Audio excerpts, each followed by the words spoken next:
In this lesson, we're going to look at the benefits and usage of core networking resources. So this is looking at that assessed skill about the benefits and usage of virtual networks, VPN Gateway, virtual network peering, and ExpressRoute. When I think about networking in Azure, remember we have those idea of boundaries. I can think about that I have a certain subscription. And remember that subscription can use a huge amount of different regions. But certainly within that particular subscription, when I deploy many types of resources, they have to go to a specific region. And that's exactly the case for a virtual network.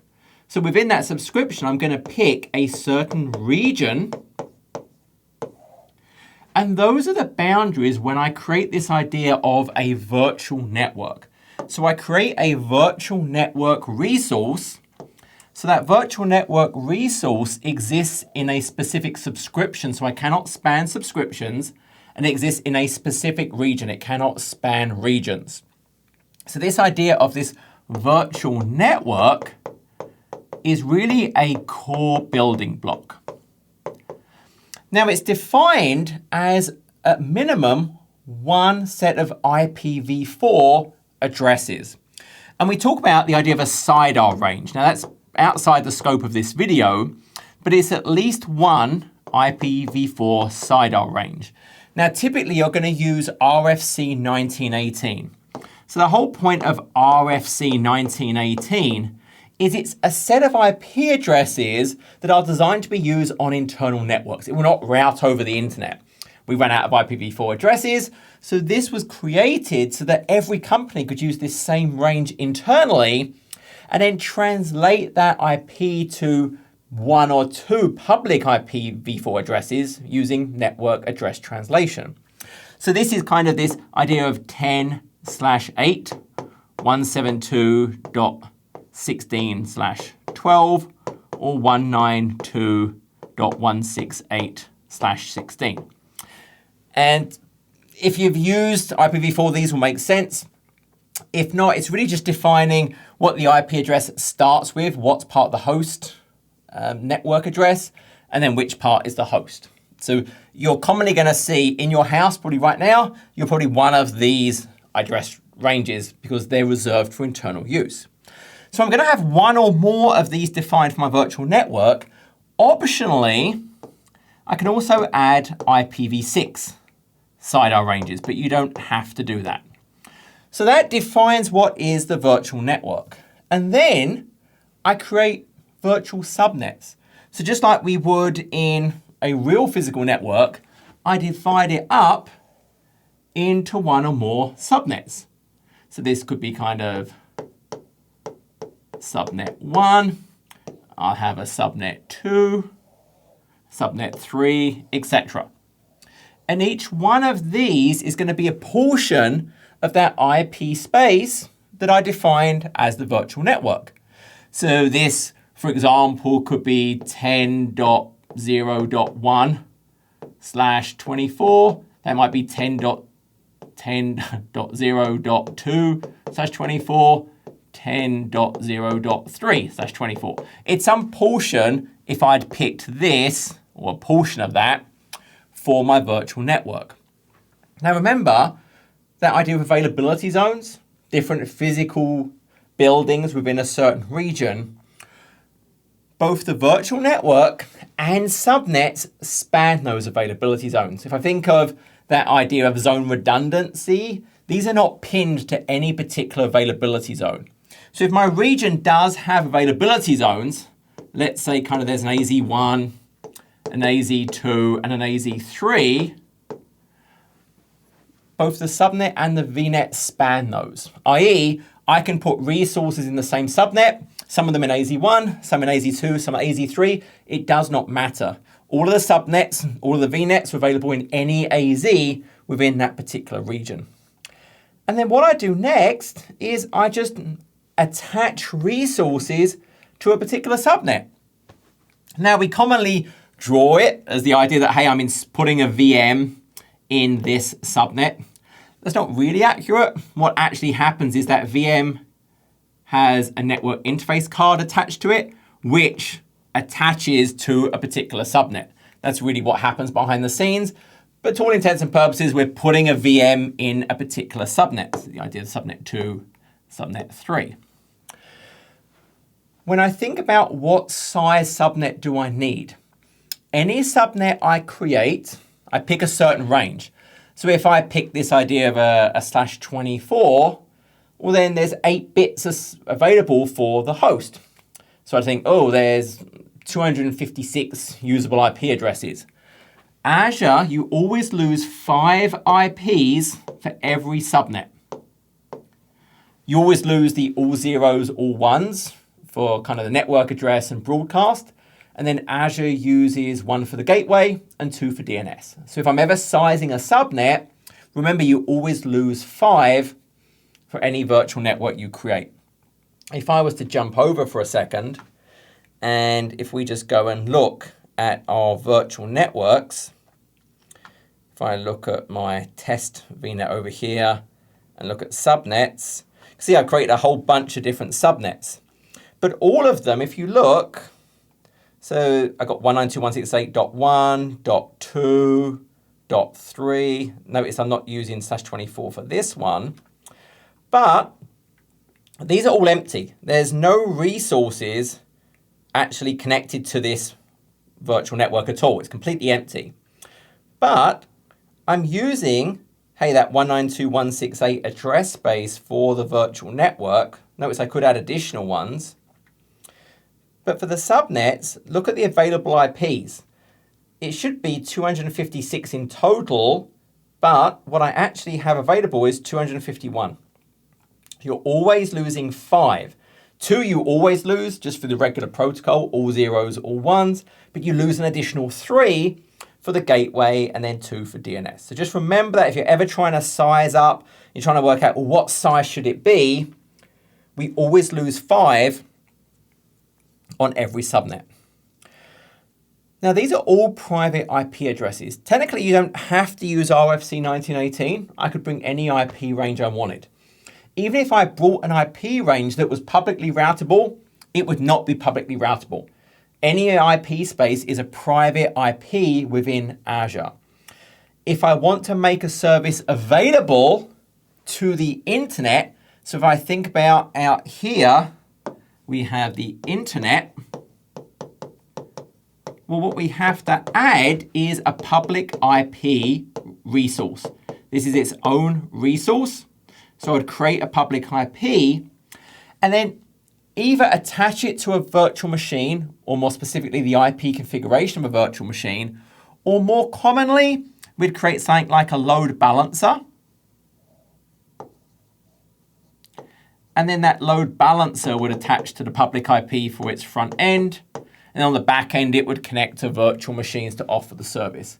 So if I want to offer a service to the internet, I have to create something to make it available there. But regular resources can go out to the internet. Azure just does that for us. If it had its own public IP or was behind a load balancer, it will use that.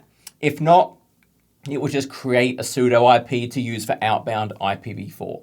So just understand, by default, there is IPv4 internet connectivity.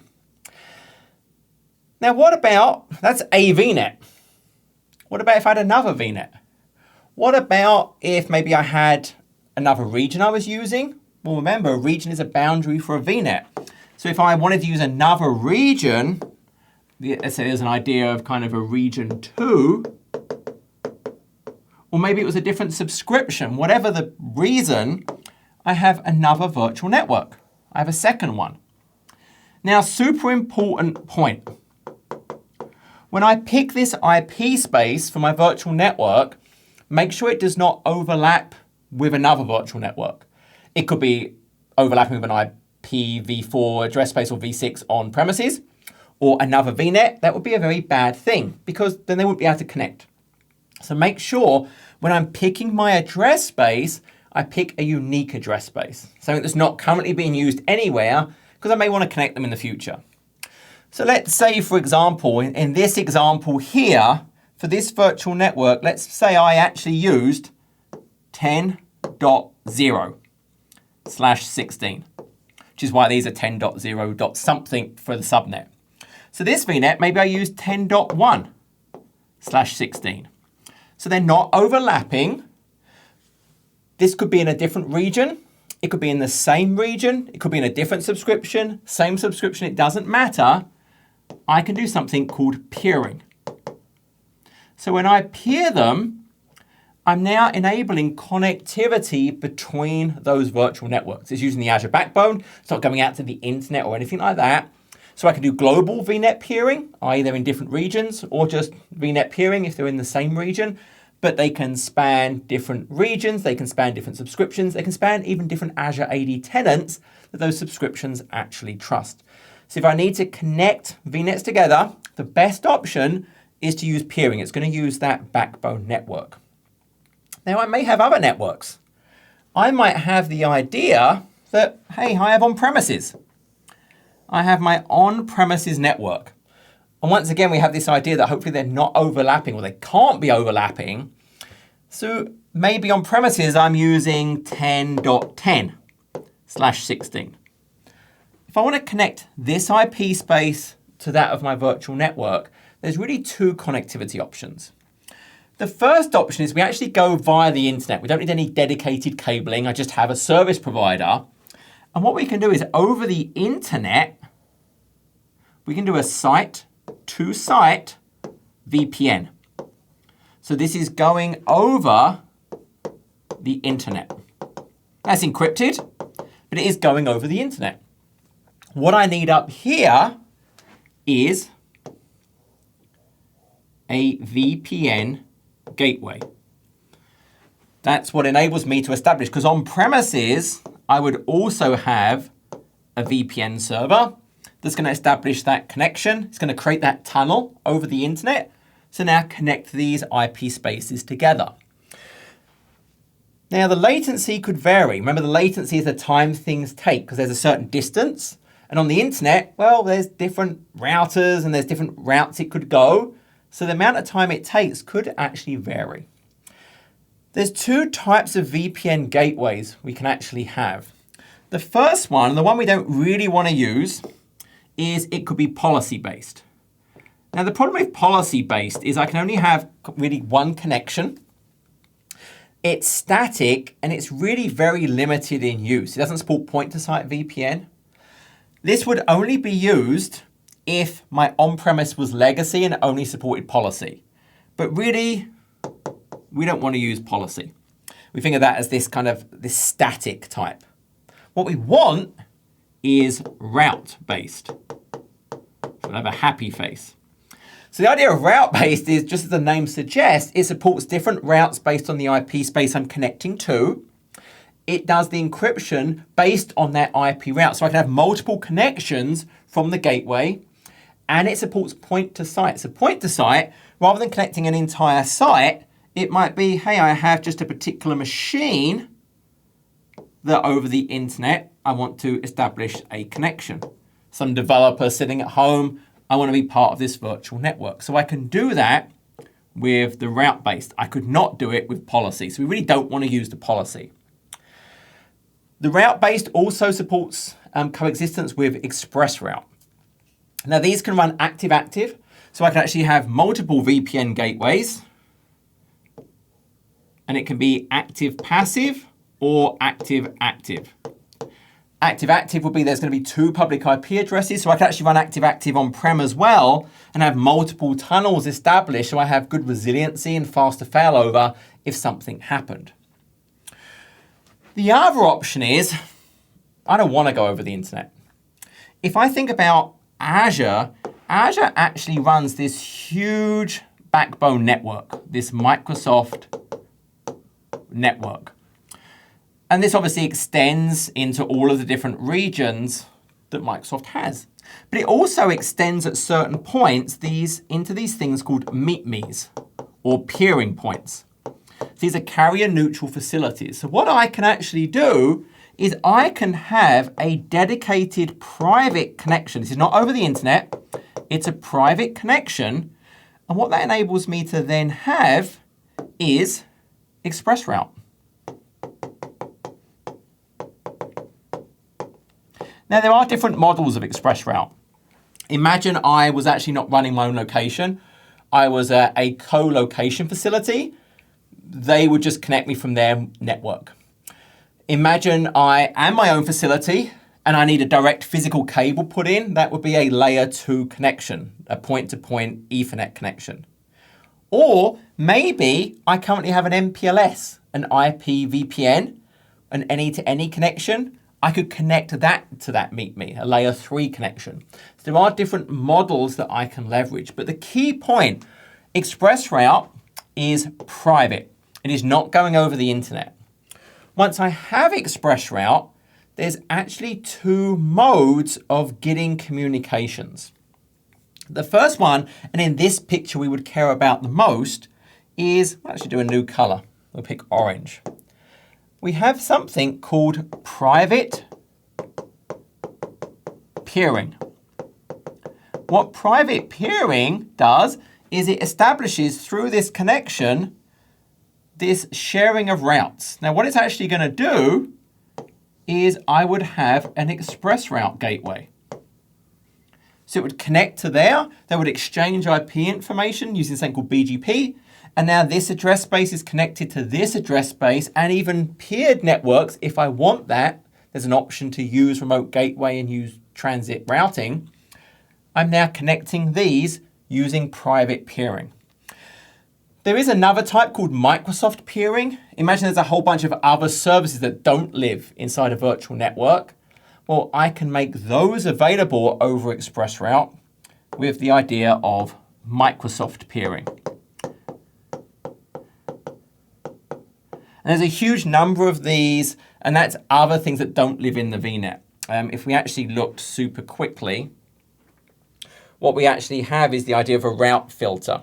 So we would create this route filter, and in that route filter, we would establish it with our ExpressRoute, and we basically say, hey, what do I want to make available over this connection?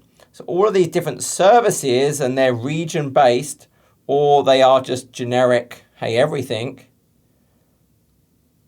I say what I want to advertise over this Microsoft peering, and then they would be accessed over that ExpressRoute connection. So I can be very specific about, hey, what I want to make available with Microsoft peering. So that's now offering other services over that connection.